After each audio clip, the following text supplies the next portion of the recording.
estamos a assinalar mais uma Semana Europeia da Mobilidade e por isso recebemos agora o Vice-Presidente da Câmara de Lisboa, Filipe Ana Coreta Correia. Bem-vindo, muito obrigada por estar connosco. Bom dia, Bom é um dia. gosto. Estamos na Praça do Comércio. Quem temos foi um enorme parque de estacionamento nos anos 80. Chegou a haver cancela, barreiras a toda a volta. Desde então a Baixa de Lisboa mudou imenso, mas continuamos com muito trânsito no centro da cidade. São os tuk-tuk, é a saída dos turistas dos cruzeiros. Que planos é que a Câmara tem para resolver toda esta pressão? Sim, olha, realmente é um grande desafio. As cidades hoje vivem muitos desafios, a habitação é um deles, o licenciamento, e eu creio que um dos grandes temas das cidades é sem dúvida a mobilidade. E nós vemos pela Europa fora, mesmo nos momentos políticos, a mobilidade é o tema, é um dos grandes temas. E precisamente aquilo que nós aqui estamos hoje a fazer, nesta tenda preparada pela Carris, tem muito a ver com aquilo que é a nossa visão.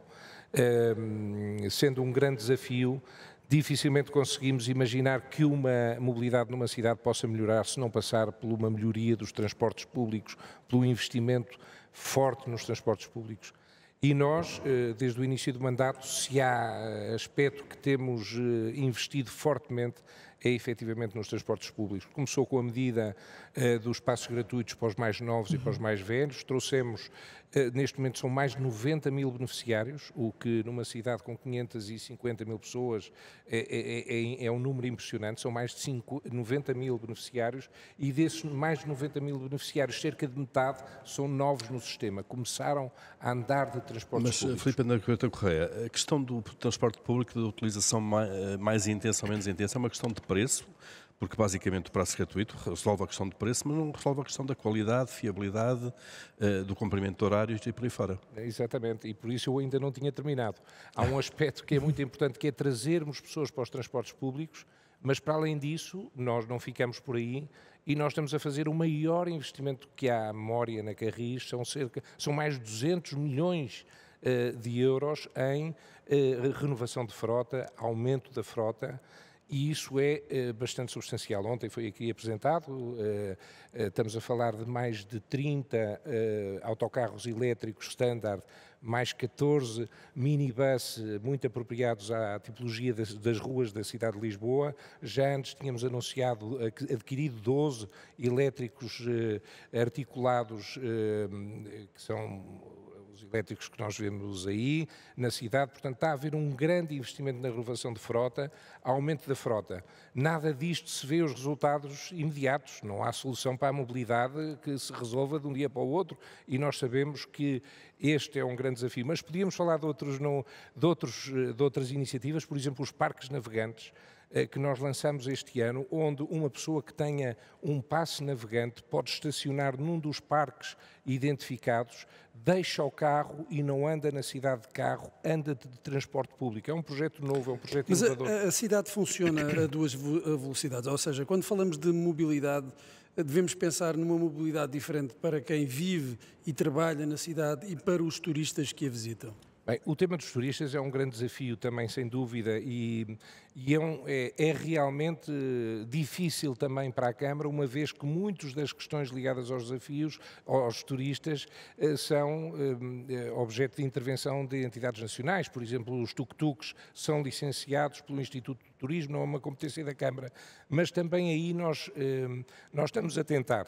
Lançamos agora um programa, queremos apresentar o regulamento ainda este mês ou no início do próximo, para que haja uma discussão pública, mas no fundo a nossa ideia é, um dos grandes problemas dos tuk-tuks é que não têm lugares de estacionamento suficientes para o número de tuk-tuks que há, diz-se que há cerca de 1000 tuk-tuks na cidade. Nós queremos reduzir os tuk-tuks que fazem angariação no espaço público para metade, para cerca de 500. Para isso vamos criar 250 lugares de estacionamento e vamos obrigar a que os tuk-tuks, para poderem usar esse espaço público, tenham que se conformar com regras que a Câmara cria. Portanto, nós não podemos licenciar os tuk-tuks, mas vamos fazer depender da conformidade com as regras que nós criamos para poderem usar o estacionamento. Não podem pedir à autoridade que faz o licenciamento um limite para isso, para a cidade de Lisboa? Essa é uma questão que se tem que pôr à autoridade nacional que licencia estes veículos. É uma função que devia transitar para a autarquia? Eu acho que sim. Nós temos o mesmo problema com os TVDEs, onde nós ouvimos na Câmara que há excessos, que há enormes problemas, nós confrontamos as entidades nacionais com esses problemas, chamamos os operadores para esses problemas, mas estamos muito limitados, uma vez que toda a atividade não é licenciada no âmbito da Câmara. Há uma ideia de quantos TVDE operam em Lisboa neste momento? É muito difícil de saber, porque o que se sabe são os TVDEs que estão licenciados, mas não há uma correspondência entre os que estão licenciados e aqueles que estão a operar. Portanto, os operadores terão dados sobre essa matéria, mas nos encontros que nós temos com os operadores vemos que há uma dificuldade também de deixarem uma maior intervenção, defendendo a questão do próprio segredo da indústria e de não poderem partilhar os dados com os seus concorrentes. Portanto, também nos TVDEs há um desafio muito grande. Nós, na Câmara Municipal, defendemos um contingente, deveria ser limitado o número de TVDEs, mas não temos instrumentos legais para o fazer e aí nesse ponto de vista é mais frustrante. Mas no caso dos tuk-tuks, acredito, e já começamos com uma ação fiscalizadora mais efetiva, e acredito que poderemos no próximo ano turístico ter medidas que são essenciais. Aquilo que nós dizemos aos operadores é que, em geral, as iniciativas que não têm regras ganham a oposição da cidade. E não há nada pior para uma área de negócio do que ter a cidade contra elas. Portanto, no fundo, é a própria subsistência e sobrevivência destas áreas económicas ou elas aceitam ter uma convivência melhor com a cidade ou fica em causa o seu futuro. Há um pouco a noção, a percepção de que o trânsito em Lisboa está pior. Demora-se mais a fazer os mesmos trajetos. Acha que está precisamente aí uma das causas, a questão de haver milhares de TVDEs que andam sempre a circular, não têm praça como os táxis, os próprios tuk-tuk. Acha que essa é uma das causas para isso? Sim, eu acho que há várias causas e depende muito das zonas da cidade, porque realmente nas zonas históricas e em algumas zonas que nós conhecemos que têm um excesso de presença turística, essa será uma razão forte. Mas também nós não podemos esquecer que, muito por causa do PRR, que tem um calendário de obras até 2026, Lisboa está com uma grande concentração de obras. Não é caso único. Se nós formos às grandes capitais europeias, todas elas estão na mesma circunstância. E, portanto, há também as obras que nós vemos aqui, na Frente Ribeirinha, e são várias causas diferentes. Nós, em Lisboa, temos a linha de Cascais que está em obra e tem um impacto enorme aqui nesta Frente Ribeirinha. Nós temos todas as obras do metro e a expansão de várias linhas que têm enorme impacto de obra em várias zonas da cidade. Em Lisboa cresce a grande obra dos túneis que nós estamos a fazer e que não podia ser mais adiada, há mais de 30 anos que estava adiada. Portanto, eu também acredito que algum dos problemas que nós temos hoje com o trânsito tem a ver com este investimento que está a ser feito e que eu espero que no futuro ele possa representar uma melhoria em termos de mobilidade. Filipe, Ana Colheita Correia falou agora do metro de Lisboa, que executou menos de 1% das verbas do PRR que tinha destinadas para 2023. Como é que isto é possível? Olha, eu só posso responder a isso, é que Eu sei que a Câmara não tem tutela nós na Câmara de Lisboa só pedimos oportunidade para executar o PRR, porque este investimento que nós estamos a fazer na renovação da frota são, como disse, mais de 200 milhões de euros e apenas uma pequena parte tem fundos europeus. Os túneis, a obra dos túneis que estamos a fazer são mais de 150 milhões de euros, tem zero de apoio europeu. Portanto, se há outras áreas que não estão a ter execução, aqui faço um apelo nacional a pedir que nos deem a oportunidade de executar, porque nós estamos a fazer obra, estamos a fazer muita obra e precisamos de apoio europeu para esse investimento que estamos a fazer. Acha que o metro devia passar para a tutela autárquica? O Presidente da Câmara já o defendeu, acho que sim, isso acontece em várias cidades da Europa. Há uma visão articulada de várias ofertas de transporte público, julgo que representaria um ganho. Agora, há pequenos passos que podiam ser dados. Mas já falaram com o Governo sobre isso? Sim, nós já falamos com o Governo, quer com o atual, quer com o anterior, mas devo dizer que às vezes há passos pequenos antes dos grandes. havia uma tradição que o Metro de Lisboa tinha no Conselho de Administração um representante da Câmara e o governo anterior interrompeu essa tradição.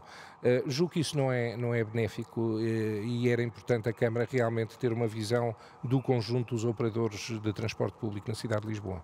E quanto às trotinetes?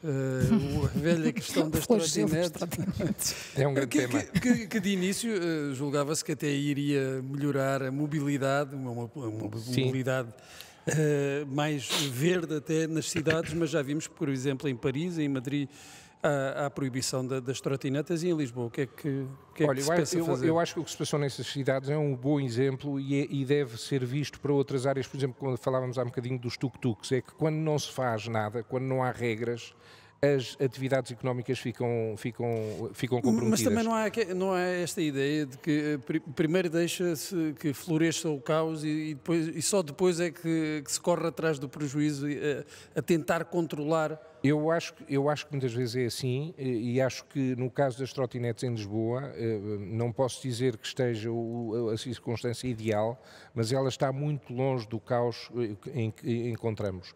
Nós conseguimos com os operadores limitar a velocidade, que hoje é muito menor do que o que era, é 20 km/h ao máximo. Nós gostaríamos até que fosse um bocadinho inferior, mas não foi possível acordar isso com os operadores. Nós conseguimos diminuir quase para metade o número de trotinetes, conseguimos obrigar os operadores a encontrar zonas específicas de estacionamento e, embora com algumas falhas pontuais, isso funciona e, portanto, eu julgo que, apesar de não estar ainda e nós termos queixas, e é uma matéria que tem que ser sempre acompanhada, há sempre abusos e pessoas que andam em cima do passeio, põem em causa a segurança de outras pessoas, sobretudo, muitas vezes as pessoas idosas queixam-se muito e nós temos que acompanhar e continuar a acompanhar, mas, de qualquer maneira, hoje em dia eu diria que a cidade já convive muito melhor com esta área do que convivia quando nós chegamos. E isso é um sinal também para outras áreas, como eu dizia. Se não fizermos o mesmo nos tuk-tuks, vamos acabar como Madrid ou como Paris a dizer não queremos cá mais tuk-tuks. Eles terminam, portanto, são precisas regras e as áreas de negócio têm que perceber que ou são aceitos, compreendidos, compatibilizados com a vida dos residentes e das pessoas que habitam Lisboa, ou então não têm futuro e acabarão por estar comprometidas. E Lisboa é uma cidade amiga dos peões.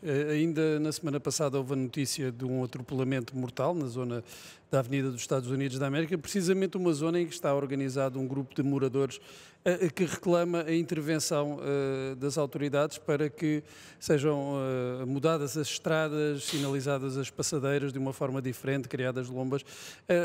Pergunto-lhe isso, se Lisboa é uma cidade amiga dos peões. Sim, eu acho que nós, em matéria de pedonalidade, acessibilidade pedonal, temos muito que fazer, sem dúvida. E é um trabalho que não tem fim e também tem muitas competências, o que às vezes não ajuda ao apuramento das responsabilidades.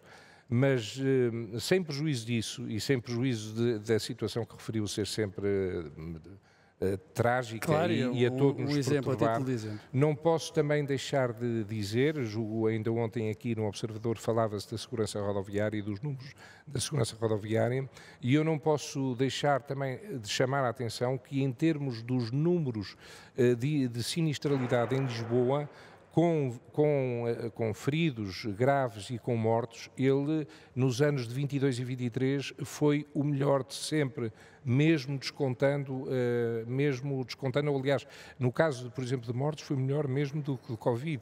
Nós tínhamos uma média acima de 20 por ano e, neste momento, em Lisboa, em 22 e em 23, tivemos 9. Os dados até maio de 24 parecem confirmar esta melhoria. Não quer dizer que sejam poucos, qualquer morto é demais, não é? Como é óbvio, mas de qualquer maneira há que reconhecer que, fruto de um conjunto de iniciativas que têm sido implementadas, do facto de haver hoje não apenas mais radares, mas radares que são anunciados aos condutores, portanto com uma preocupação também pedagógica de chamar a atenção para a importância da redução da velocidade, tudo isso tem contribuído, apesar de tudo, para uma evolução positiva que eu não posso deixar de assinalar. A Câmara tem prevista a criação de zonas pedonais, para além daquelas que já existem? Sim, sabe que esta Câmara tivemos a coragem, andamos durante anos aqui a falar do que se fazia na Baixa e nós tivemos a coragem de implementar numa rua importante, uma Rua da Prata, que ela passasse a ter uma componente ciclopedonal, ainda que com compatibilização com o elétrico. E isso continua a ser um aspecto importante. Estamos a trabalhar também muito para em várias zonas residenciais implementarmos o conceito 30 mais bici, ou seja, obrigar os carros a reduzir a velocidade para 30 e compatibilizar com as bicicletas. Há uma preocupação de tornar a vida na cidade mais agradável, mais cómoda e, portanto, a preocupação com a pedonalidade, com a mobilidade suave, compatibilizando naturalmente com a circulação rodoviária, é uma preocupação central também no nosso Executivo. E quais são os desafios estratégicos, as prioridades para os próximos anos ao nível da mobilidade na cidade de Lisboa? Tudo aquilo que temos falado corresponde a desafios estratégicos. A Carris tem aqui um papel muito importante, a aposta no transporte público, com vários projetos como aqueles que referi, não apenas renovação e aumento da frota que estamos a implementar, mas também com alargamento da rede, estamos a ponderar o alargamento do elétrico 15 até ao Parque Tejo, seria um grande projeto, tornar a Frente Ribeirinha um eixo estruturante de mobilidade de transporte público e outros que estamos a ponderar também na zona ocidental e na zona oriental da cidade. A tudo isso acresce um investimento enorme que tem havido também na Gira, nós aumentamos em mais de 50% as docas e o número de bicicletas, os utilizadores têm vindo a aumentar, estamos a aumentar muito substancialmente a rede ciclável e tudo isto temos procurado fazer num contexto de compromisso social. Normalmente a questão da mobilidade em muitas cidades tem sido acompanhada com uma grande conflituosidade e com uma grande bipolarização. E nós assistimos isso um bocadinho antes deste mandato e nós temos procurado implementar mudanças que sejam compreendidas pela população, portanto têm que ser graduais, mas não deixar de encetar esse caminho muito forte de mudança na cidade e na mobilidade de cidade e tem que ser, claro, no caminho da sustentabilidade. A articulação com outras áreas, com outros municípios da região, da área metropolitana de Lisboa, é fundamental. Que avaliação faz da Carris metropolitana? De início houve muitas críticas, mas Lisboa recebe muita gente que vive à volta da cidade. Sem dúvida, sem dúvida. Lisboa precisa que haja alternativas à entrada de carros na cidade de Lisboa. Diz-se que cerca de metade dos carros que circulam na cidade são carros que têm movimentos pendulares, entrada e saída todos os dias. E, portanto, nós precisamos que haja alternativas do ponto de vista ferroviário, do ponto de vista rodoviário, com a Carris metropolitana. Nós, na cidade, sofremos muito este ano e o ano anterior e antes com o novo projeto da Carris metropolitana, porque era um projeto novo, naturalmente estava ainda a estruturar-se e teve muitas queixas e as pessoas não sabem distinguir que uma coisa é a Carris, que é da responsabilidade da Câmara de Lisboa, da cidade de Lisboa, e outra coisa é a Carris metropolitana que ultrapassa essa dimensão. Mas, de qualquer maneira, o que eu diria é que é muito importante e há essa articulação. Por exemplo, neste projeto que nós temos dos parques navegantes, que são parques na cidade de Lisboa para encorajar as pessoas a deixar o carro para trás e andarem de transporte público, esse projeto, na verdade, tem que ter uma dimensão metropolitana, tem que ir da área metropolitana de Lisboa, tem que ir além das fronteiras da cidade. Ele deve acontecer antes da entrada na cidade, pode acontecer também na cidade, com muitos lisboetas, mas desejavelmente acontecerá também para além da cidade de Lisboa e por isso mesmo nós também sinalizamos isso a quem tem essa responsabilidade. Colocar portagens à entrada de Lisboa, como acontece em tantas capitais, está fora de questão? Neste momento está fora de questão. Agora, são sempre cenários que se têm que equacionar e que outras cidades estão a equacionar. Nós, neste momento, não temos isso ponderado. Agora, nós temos um projeto de tentar trazer alguma efetividade àquilo que foram os lançamentos das ZER em Lisboa, que têm mais de 10 anos, mas que nunca passaram praticamente do papel, porque elas nunca foram efetivas, nunca se investiu em equipamento fiscalizador. Para quê? Para exigir, por exemplo, como muitas cidades fazem, que a entrada de carros na cidade obriguem a determinados requisitos tecnológicos, nomeadamente a que haja uma renovação de frota, porque, segundo se diz, há cerca de 90% da poluição é provocada por carros com mais de 10 anos. Portanto, o tema da renovação de frota é também um tema essencial das cidades e é preciso não apenas decretar zonas zero, é preciso depois que elas se tornem efetivas, haver equipamento e fiscalização para que quem entre saiba que está a ser fiscalizado e não possa violar as regras que são estabelecidas. Filipe, na Colheita Correia, há outro tema que tem estado na atualidade nas últimas semanas e que pelo ACP foi trazido também para uma questão de segurança pública, que tem a ver com a instalação de painéis publicitários de grandes dimensões na cidade. Independentemente da polémica de quem vinculou mais a Câmara, se foi o anterior executivo ou o atual, em que ponto é que estamos? E perguntava-lhe se não acha que Lisboa tem o excesso do chamado mobiliário urbano.